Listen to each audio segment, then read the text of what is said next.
एक तरफ पूरा देश जहां वेस्ट बंगाल इलेक्शन की बात कर रहा है, वहीं असली खेला तो तमिलनाडु में हुआ है।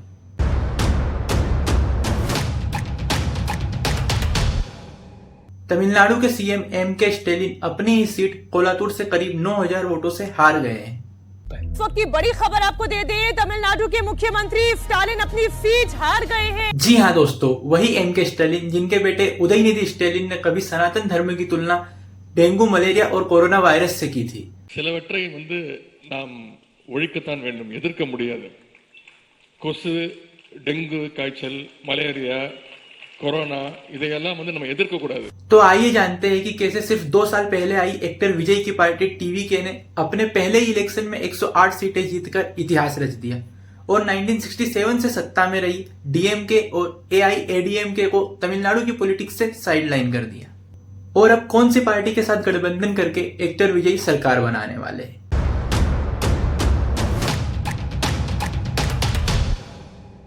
देखिए, तमिलनाडु की पॉलिटिकल जर्नी को समझने से पहले सबसे पहले हम तमिलनाडु इलेक्शन के रिजल्ट को देखते हैं।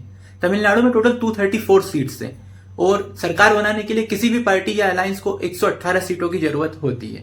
यहाँ एक्टर विजय की पार्टी टीवीके ने अपने पहले ही इलेक्शन में 108 सीटें जीतकर इतिहास रच दिया है और सीएम एम के स्टैलिन की पार्टी डीएमके और एआईएडीएमके केवल 59 और 47 सीट्स पर ही समेट कर रह गई है।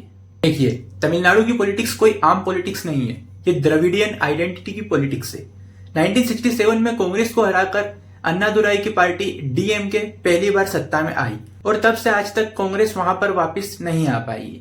1972 में जब एमजी रामचंद्रन की करुणानिधि से अनबन हुई, क्योंकि एमजीआर पार्टी में करुणानिधि के बढ़ते दबदबे और कथित भ्रष्टाचार से खुश नहीं थे, तो मूवी स्टार एमजीआर ने अपनी एक अलग पार्टी बनाई, एआईएडीएमके। एमजीआर ने दावा किया कि उनकी पार्टी सीएन अन्नादुराई के मूल सिद्धांतों और समाजवाद का पालन करेगी, जबकि उन्होंने डीएमके को भ्रष्ट बताया। पिछले 50 सालों से ये दोनों पार्टीज अल्टरनेटिंग सिस्टम पे चल रही थी, एक बार तुम एक बार हम। करुणानिधि और जयललिता के बाद सबको लग रहा था कि ये सिलसिला चलता रहेगा। स्टालिन को लगा उनका बेटा उदयनिधि रेड्डी है और एआईएडीएमके को लगा ईपीएस ओपीएस की लड़ाई सबसे बड़ा मुद्दा है, पर जनता द्रविडियन ड्यूपोली से पक गई थी। इस समय पर तमिलनाडु की पॉलिटिक्स में एक ऐसे इंसान की एंट्री होती है जो वहां वैसे ही बहुत पॉपुलर है, एक्टर विजय अक्का थालापति।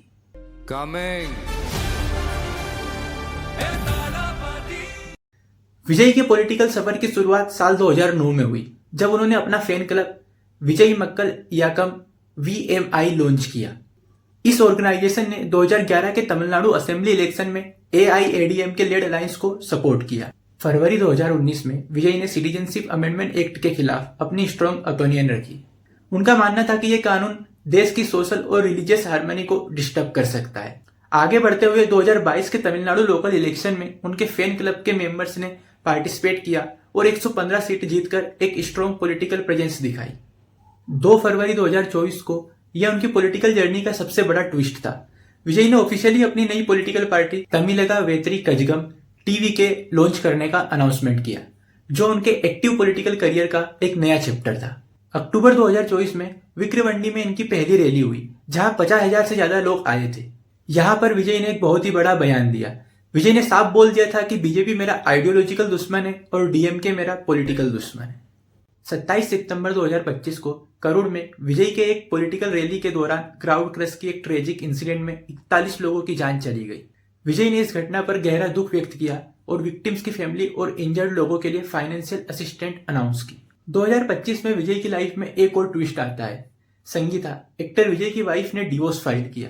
इसके बाद 2026 में उन्होंने एक पिटीशन डाली, जिसमें उन्होंने आरोप लगाया कि विजय ने उन्हें उनके मैट्रिमोनियल होम में एंट्री देने से मना कर दिया था और साथ ही एक अननेम्ड एक्ट्रेस के साथ इनफिडेलिटी का भी एलिगेशन लगाया।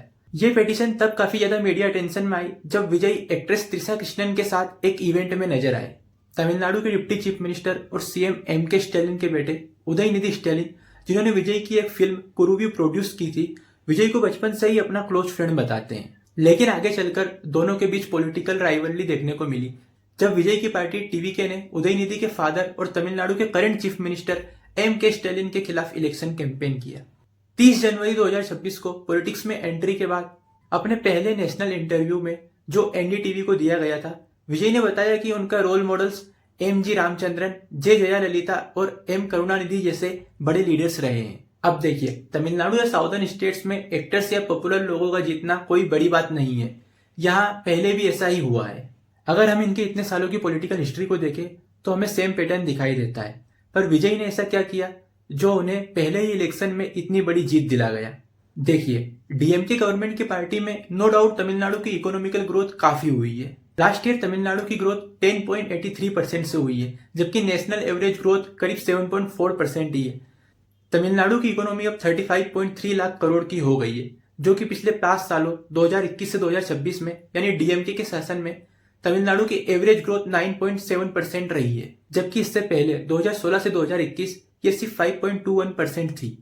मतलब ग्रोथ लगभग डबल हो गई है। आज तमिलनाडु इंडिया की सेकेंड लार्जेस्ट इकोनॉमी है और महाराष्ट्र को बड़ी टक्कर दे रहा है। वहीं तमिलनाडु का per capita income 4.08 lakh rupees है। यह इंडिया के एवरेज से करीब डबल है। सिर्फ कर्नाटका ही इससे थोड़ा आगे है। कर्नाटका की per capita income 4.33 lakh rupees है। लेकिन यही एक अच्छी साइड दिखाकर कुछ लोग आपको आधी जानकारी देते हैं, असली सच्चाई नहीं। देखिए, सब कुछ पिंक नहीं है। तमिलनाडु के ऊपर कर्ज का बहुत बड़ा बोझ है। तमिलनाडु के ऊपर करीब 10.71 लाख करोड़ रुपीस का कर्ज है, यानी तमिलनाडु के हर नागरिक के ऊपर करीब 1.3 लाख रुपीस का कर्ज है, जो कि 2013-14 में यह कर्ज सिर्फ 1.5 लाख करोड़ रुपीस का था। यानी करीब 12 साल में यह 7 गुना तक बढ़ गया है। लेकिन कर्जा कितना है ये जरूरी नहीं है, जितना यह कि वो जीडीपी के मुकाबले कितना है। एन.के. सिंह कमेटी FRBM कहती है कि ये रेशियो 20% के नीचे होना चाहिए, लेकिन तमिलनाडु का रेशियो करीब 26.12% है।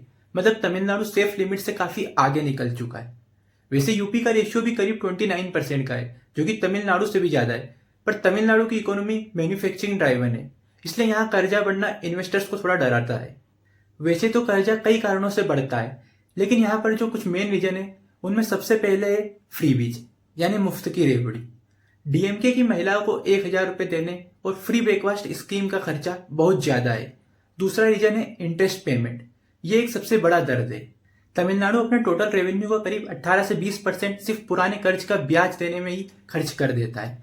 मतलब अगर 100 रुपए कमा रहे हैं तो 20 रुपए बैंक ही ले जा रहा है। लेकिन आखिर इतनी अच्छी ग्रोथ देने के बाद भी डीएमके तमिलनाडु हार कैसे गई? इसका एक सबसे मेन रीजन है करप्शन।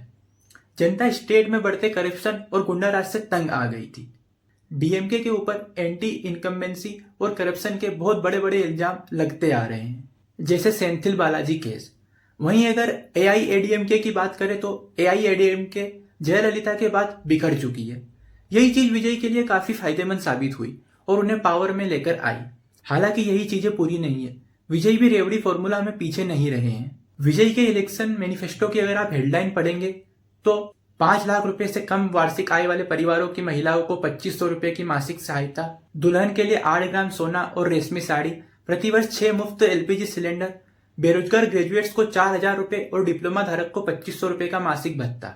एक दो चीजें जो मुझे अच्छी लगी उनके इस फ्री बेच की, कि उन्होंने कहा जो 2 एकड़ से कम जमीन वाले किसानों के बच्चों की उच्च शिक्षा का पूरा खर्च सरकार उठाएगी, नई नई स्कूल खोलेंगे और हेल्थ केयर में सपोर्ट करेंगे। तो ये काफी बढ़िया चीज हुई है। बाकी अगर आप एजुकेशन को देखें तो ये सेम प्रॉमिस तो डीएमके ने भी किए थे। एक और चीज जो कि टीवीके को सपोर्ट मिला है वो है शेड्यूल ट्राइब का।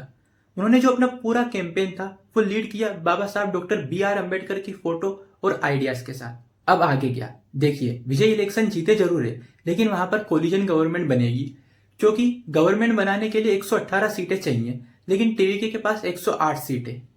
अब देखना होगा कि विजय किसके साथ में गवर्नमेंट बनाते हैं। देखिए, डीएमके के साथ वो जाएंगे नहीं, क्योंकि उन्होंने पहले ही कहा है कि डीएमके मेरा पॉलिटिकल एनिमी है और बीजेपी मेरा आइडियोलॉजिकल एनिमी है। वो कांग्रेस के साथ गवर्नमेंट बना सकते हैं, बट कांग्रेस के पास इतनी सीट नहीं है कि वो गवर्नमेंट बना पाए, और बहुत सारी छोटी पार्टियों को मिलाकर गवर्नमेंट बनाने पर काफी चैलेंजेस आते हैं, जैसे विचारों में मतभेद होना, डिसीजन मेकिंग में प्रॉब्लम होना। तो मोस्ट प्रोबेबली विजय मेरे ख्याल से एआईएडीएमके के साथ ही अपनी गवर्नमेंट बनाएंगे। यहाँ पर आपको एक इंटरेस्टिंग बात और बताता हूँ। तमिलनाडु की तिरुपत्तर सीट पर जो नेल वेटिंग क्लाइमेक्स हुआ है, टीवीके के श्रीनिवास सेतुपति यहाँ सिर्फ 1 वोट से जीत गए। उन्हें 83,365 वोट्स मिले और डीएमके के कैंडिडेट को 83,364।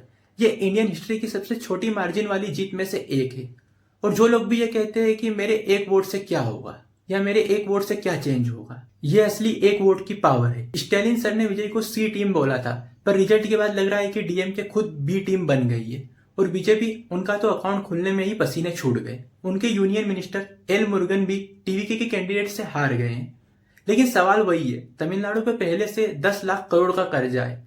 इतनी फ्रीबीज के बाद क्या स्टेट की इकोनॉमी थलापति की मूवी की तरह हिट होगी या फिर बैंकरप्सी का क्लाइमेक्स आएगा? ये तो हमें आगे देखने को मिलेगा। आप तमिलनाडु के इस पॉलिटिकल ट्विस्ट और थलापति की पॉलिटिक्स के बारे में क्या सोचते हैं? कमेंट में अपनी राय जरूर बताएं। बाकी अगर वीडियो पसंद आया तो वीडियो को लाइक और चैनल को सब्सक्राइब करना मत भूलना। और हाँ, नेक्स्ट वीडियो कौन से टॉपिक पर चाहिए ये भी कमेंट में जरूर बताना। बाकी मिलते हैं नेक्स्ट वीडियो में, तब तक के लिए जय हिंद, जय भारत। Coming.